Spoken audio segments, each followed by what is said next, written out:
Now before I begin tenses, we have to refresh our minds with a little basic grammar.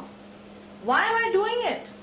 Because it is correlated to the topic tenses. When I say correlated, means in some way it is connected to the unit or to your lesson tenses. Okay? So now, what is a sentence? Who can tell me what is a sentence? The whole group cannot speak at one time.